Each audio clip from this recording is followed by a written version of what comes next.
Di tengah gurun yang tandus dan panas, di tempat yang hampir tak mungkin ada kehidupan, bagaimana bisa orang-orang China kuno menciptakan sistem pengairan yang mampu mengubah lahan kering menjadi kebun yang subur? Apakah teknologi mereka masih digunakan hingga sekarang? Ribuan tahun yang lalu, mereka menemukan cara yang luar biasa untuk membawa air dari pegunungan hingga ke tengah padang pasir. Teknologi ini bukan hanya canggih pada zamannya, tapi juga menjadi inspirasi bagi banyak sistem pengairan modern. Halo, Sobat Mas Gito! Di video kali ini, kita akan mengupas rahasia teknik pengairan orang China kuno yang mampu menaklukkan gurun dan menjadikannya lahan pertanian yang produktif. Yuk, kita jelajahi bersama. Jangan lupa like, komen, dan subscribe ya!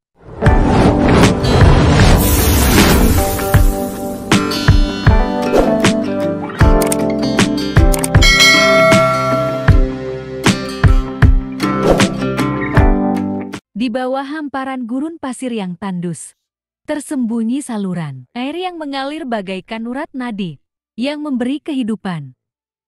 Ini adalah mahakarya fenomenal, buah dari kerja keras, kegigihan, serta kecerdikan manusia. Di masa lampau, kehadirannya juga memainkan peran penting dalam keberlangsungan hidup ribuan manusia, menjaga ladang-ladang tetap hijau dan desa-desa tetap hidup. Dan inilah Kors, sistem irigasi kuno bawah tanah berusia ribuan tahun, yang begitu menakjubkan, untuk mengalirkan air melalui bawah tanah dari daerah pegunungan ke lahan pertanian di daerah gurun. Fungsi utamanya menyediakan pasokan air bersih berkelanjutan bagi banyak penduduk, serta sebagai sumber air untuk mengairi ladang dan kebun. Telah diterapkan sejak 2000 tahun lalu. Ini dianggap sebagai salah satu dari 3 proyek orang Cina kuno paling mengesankan, selain tembok besar Cina dan kanal besar Beijing-Hanzhou. Saat ini terdapat 1.700 kreis di Provinsi Xinjiang, Cina. Dan kreis ini terhubung dengan terowongan bawah tanah yang jika disatukan, panjangnya bisa mencapai lebih dari 5.000 kilometer. Ini mungkin setara dengan jarak dari Banda Aceh hingga Papua. Dalam bahasa minoritas etnis Uighur, kata kreis berarti sumur. Jadi tidak mengherankan bahwa dalam penerapan sistem air, kreis memiliki banyak sumur. Saat dilihat dari atas, kreis tampak seperti serangkaian lubang semut di permukaan gurun. Namun siapa sangka di bawahnya mengalir air segar yang berlimpah. Di gurun yang panas, penguapan merupakan permasalahan yang membuat saluran irigasi di atas tanah menjadi tidak praktis.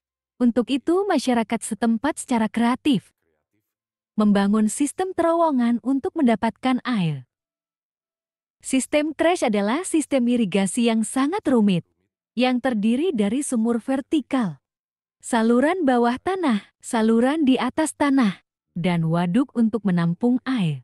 Sistem kreis mengumpulkan air dari pencairan salju di pegunungan Tianzan dan pegunungan Fiaming di dekatnya. Terowongan tersebut menyalurkan air ke desa, memanfaatkan arus yang dihasilkan oleh gravitasi.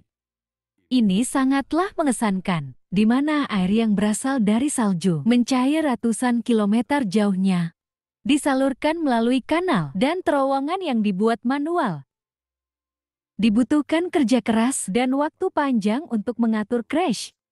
Ajaibnya, sistem pengairan yang rumit ini digali dengan tangan, menggunakan peralatan sederhana dan hewan penarik untuk membantu menggeruk tanah. Ribuan tahun lalu, tidak ada alat modern dan canggih yang membantu penduduk untuk membangun struktur kreis. Bagian tersulit dalam membangun sistem sumur kreis adalah membuat terowongan bawah tanah yang lurus.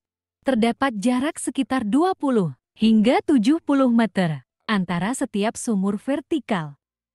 Sumur sengaja dibuat yang berfungsi sebagai ventilasi, penerangan jalur naik turun pekerja, serta penyimpanan kebutuhan sehari-hari para pekerja pada saat penggalian terowongan. Ini juga merupakan cara masyarakat memastikan saluran bawah tanah berada pada arah yang benar Sebab pada saat itu, mereka membuat terowongan tanpa teknologi, bahkan tanpa kompas sekalipun untuk petunjuk arah. Selain sebagai jalur air, terkadang penduduk setempat juga menjadikan terowongan sebagai tempat bersantai. Sebab terowongan ini dapat berfungsi sebagai penyejuk udara alami dan menyediakan cara sempurna untuk menghindari panas yang menyengat di wilayah gurun. Setelah melewati berbagai zaman, saat ini beberapa GRACE masih berfungsi dengan baik. GRACE dapat ditemukan pada beberapa tempat di Provinsi Xinjiang.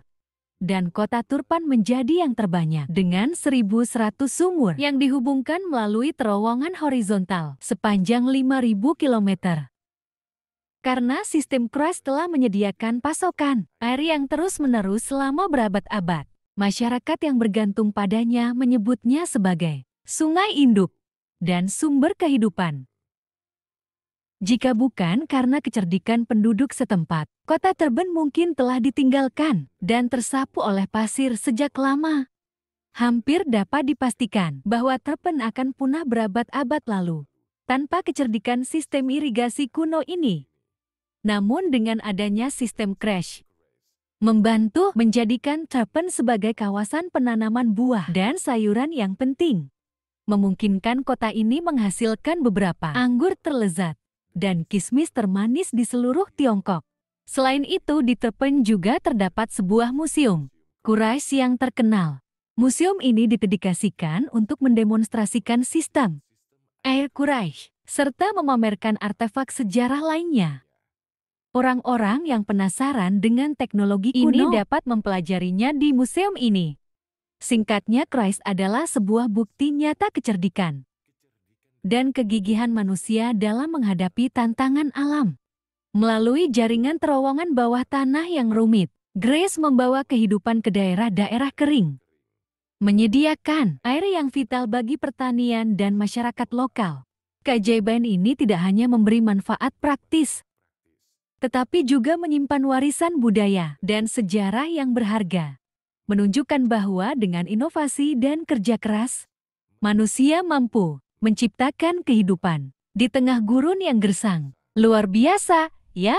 Orang-orang China kuno benar-benar punya cara cerdas untuk mengatasi tantangan alam. Dengan sistem pengaran yang mereka buat, gurun yang tandus bisa berubah menjadi lahan yang subur. Semoga video ini bisa menambah wawasan kalian tentang kecerdasan peradaban kuno. Kalau kalian suka konten seperti ini, jangan lupa kasih like, share ke teman-teman kalian, dan pastinya subscribe biar nggak ketinggalan video menarik lainnya. Terima kasih sudah menonton, sampai jumpa di video berikutnya. Salam eksplorasi sejarah dan teknologi.